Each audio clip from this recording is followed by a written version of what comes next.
Ontem as minhas filhas pediram para comprar pão francês na padoca, que elas queriam ter um café da manhã especial. E é interessante que depois a Rosa falou: pai, acho que esse foi o melhor café da manhã da minha vida. A gente fez uma coisa super simples, a gente fez uma banana assada com canela, você põe a banana com a casca e tudo, e depois a gente comeu pão francês com manteiga, e elas fizeram um chocolate quente. E aí eu fiquei pensando sobre essa questão da flexibilidade alimentar, do que a gente está ensinando para os nossos filhos. A gente está passando essa rigidez, esse terrorismo alimentar que ficou tão em moda, porque hoje em dia comer um pão francês é um crime inafiançável.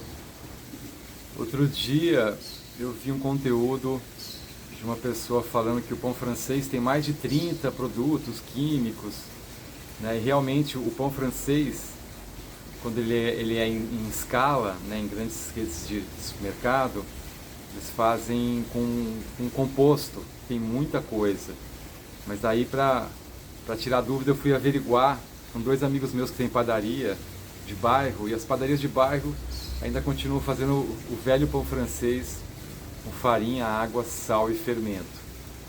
Então, só para a gente pensar isso, né? Porque quando eu venho falar sobre pão, as pessoas acham que eu estou defendendo, né? Que eu estou fazendo apologia ao pão, né? Os puritanos da alimentação saudável, eles ficam revoltados porque não é a forma que eles pensam, eles querem proibir, né, qualquer coisa que não seja de acordo com esse catequismo, né, da alimentação saudável, que não pode ser saudável se é baseado em angústia, em repressão, né, em extremos, né, porque a restrição radical, ela é irmã da compulsão, né? Então, assim, são os dois extremos. Quando você fica muito nos extremos, você pode também cair no outro extremo. Então, assim, se você tem uma alimentação saudável, se você está bem apaziguado, né, não entenda esse vídeo como apologia do glúten, né, que está tão demonizado hoje em dia, mas assim de uma tentativa de um caminho do meio, da gente começar a pensar que pode ser interessante ter flexibilidade alimentar, né? Que é interessante você sair dos extremos. Esse que é o convite. A nossa sociedade, a gente tem uma coisa bem interessante que é o efeito manada, né? É que nem quando na escola, né? Se todo mundo está fazendo alguma coisa e você faz contra, é difícil, né? Que a gente tende a querer ser aceito pelo coletivo. Então você falar a favor do pão hoje em dia não é uma coisa interessante, né, para um profissional, que está todo mundo falando contra, né? Tem o lobby do sem glúten, que é um lobby bilionário, fatura bilhões de dólares anualmente. Então fica difícil você se posicionar numa contracorrente, porque parece que você é um profissional que não está atualizado, né? Então hoje em dia é muito difícil a gente aprofundar o assunto, é tudo muito superficial, a gente nem tem tempo de falar sobre isso porque as pessoas não vão ver, é um vídeo longo, pouca gente vai ver, então é um mundo que está ficando cada vez mais superficial.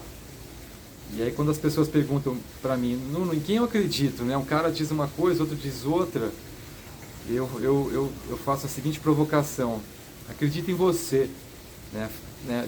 Tenta ver o que para você faz sentido, né? Tenta fazer uma mediação, um senso crítico e pensar sobre essa questão, porque é muito complexo, né? Não existe veneno sem dosagem.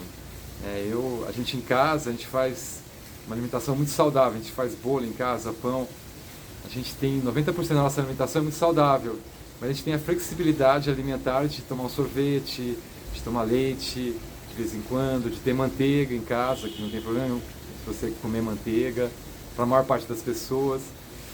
Então é isso, a gente precisa rever esses paradigmas modernos e evitar o terrorismo alimentar, porque a gente ensina pelo exemplo, né? E se a gente faz uma coisa muito rígida, a gente está criando um efeito de repressão que acaba estourando.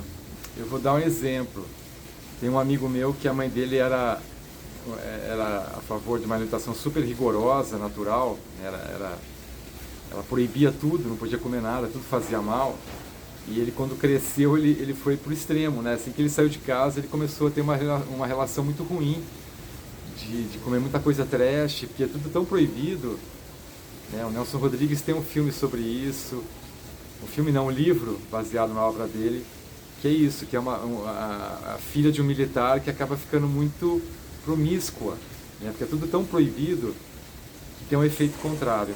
Então, assim, vamos evitar esses extremos, né? E tentar ir no caminho do meio, de se permitir, porque quando você permite, você tem uma relação apaziguada com a alimentação, e que eu acho a herança mais importante que você pode deixar para o seu filho hoje.